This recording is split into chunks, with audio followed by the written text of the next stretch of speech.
Hi guys, Alberto here. You're watching the Bedroom Rocker YouTube channel, and today we're checking out the Thougts Torpedo c.a.b Plus, which is quite an amazing speaker cabinet simulation pedal with many nice added features.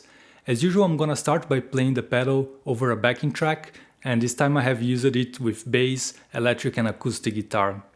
This will be followed by the main specs, use cases and features of the pedal, and then I'm gonna show you a couple more sound clips in isolation, again with guitar, acoustic guitar and bass. Finally, we move on to the review part. So grab a drink, sit tight and let's go.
Now it's important to mention that this video is not sponsored, but Thougts did lend me the product for making the review, and if you follow the channel you also know that I'm a big fan of their products, so keep this in mind while watching the video. A big thanks for Thougts for sending me the product, and I'm also gonna cover the Captor X next, so if this is something interesting to you, make sure to stay tuned.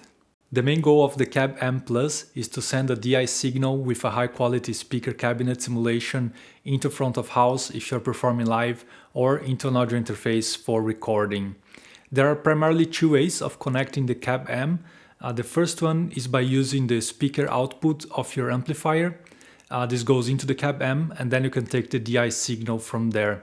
It's important to observe here that the c.a.b is not a load box, so if you are using this method with a tube amplifier, you need to use a speaker cable to connect the c.a.b Plus into a real speaker cabinet or into another load box like the Torpedo Captor or any alternative load box. Otherwise you may risk damaging your tube amp.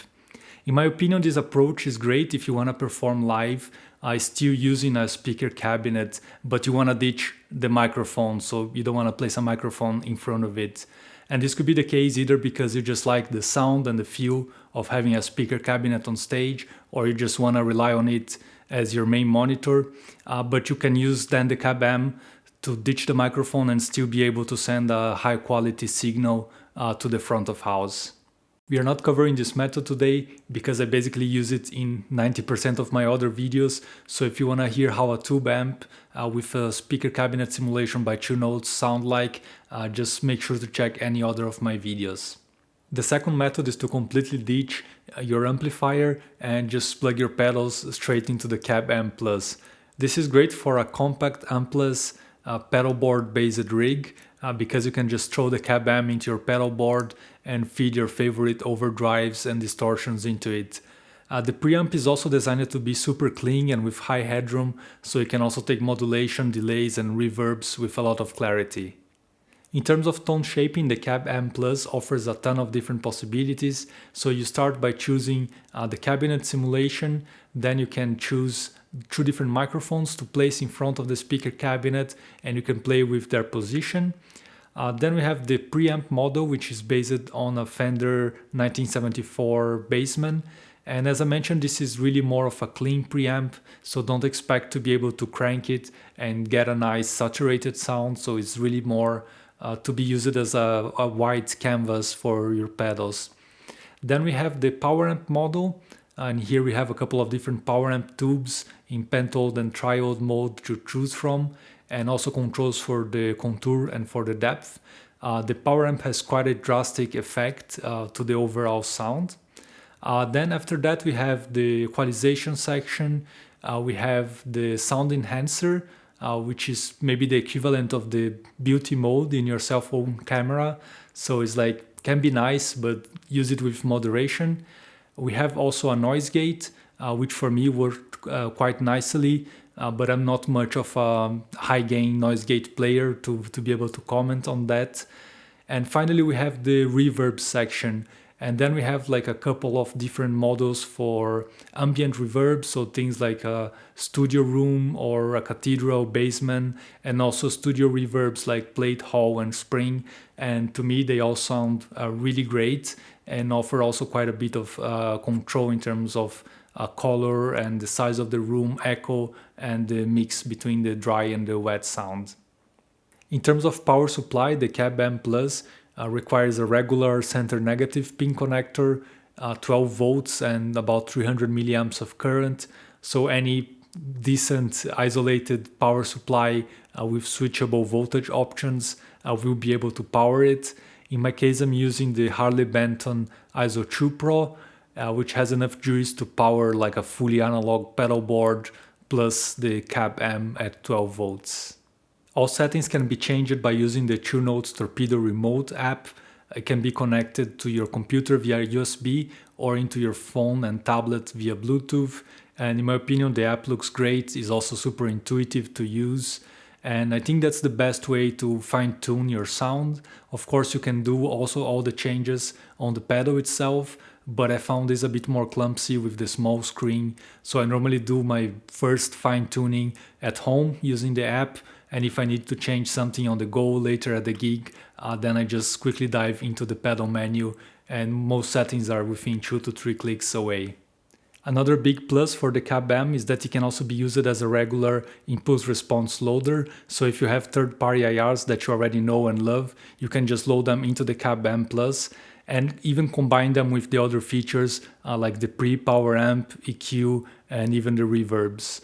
So in my opinion, this is a big plus. It could be a decision criteria in my opinion, because of course TrueNotes, they have their own proprietary format, which has its advantages, but they also leave it open for you to use third-party IRs, while many competitors that have also proprietary format have basically a closed platform, so you can only use their own proprietary format with their products. So big plus for TrueNotes here. So that's exactly what I have done for the acoustic guitar parts in the introduction track. So I picked my cheap old acoustic guitar with an undersaddle pickup, plugged it straight into the c.a.b, and then I loaded the impulse response of a Martin 00028 acoustic guitar. And in my opinion, I got an awesome acoustic guitar recorded sound. And just to give you a rough idea now, I'm gonna play the guitar with and without the IR, and also show it how it sounds with a condenser microphone, which I normally use for the voice.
For the bass parts, I also plugged the bass straight into the cab amp, and for the electric guitar parts, I used a couple of pedals into the cab amp, and in both cases, I made use of the full tone stack of the cab amp. So let's hear how the individual components of the tone stack change the final sound.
So let me know what you think about the sounds and the features of the Two Notes Torpedo Cab M Plus. Overall, I think this is a great unit, a very well designed product. It's super solid, so built to live in your pedal board, and packs a bunch of different tone shaping capabilities into a relatively small form factor that is also very easy to power. In terms of sounds, I think they speak for themselves, so I was really happy with the sounds that I was able to achieve, and it was also relatively easy to dial them in using the Torpedo Remote app. In terms of pricing, it goes for about 280 euros here in Germany, so it's also competitively priced, and I would definitely recommend it for people who want to build an ampless pedalboard based rig and go straight into front of house or into an audio interface for recording. Of course, it's more geared toward people who can handle the digital menus, but to be fair, I'm more of an analog guy, and I still found it really intuitive and easy to use. And I also have a bit of heritage with TrueNotes products by using the TrueNotes Wall of Sound plugin. Now, one critic that I have is that the Wall of Sound plugin has an inbuilt compressor that I'm kind of missing on the Torpedo Remote app. On the other hand, the Torpedo Remote has additional reverb models that are not available on the Wall of Sound. So I also feel slightly confused about these two products. I feel they cover like 80% of the features are the same, but they're not exactly one-to-one. And I get it that one is more geared towards DAW plugin to be on your desktop, and the other one is supposed to be the mobile version to sit on your smartphone. But I would expect them to converge into a more unified and uniform solution to be used with across all TrueNotes product range. So that's it for today. I really hope the review was helpful and fun to watch. If that's the case, make sure to leave a thumbs up. And if you want to watch more guitar and gear related content, also make sure to hit the subscription and the notification bell to stay tuned for future videos. Also, if you like what I'm doing here and you want to support the Bedroom Rocker YouTube channel, make sure to click on the affiliate links on the description box down below. If you use them to buy anything, I earn a small commission, and this really helps me to get the channel going and to buy more products for making reviews like this one at no additional cost for you. So thanks for watching, keep on rocking, and cheers.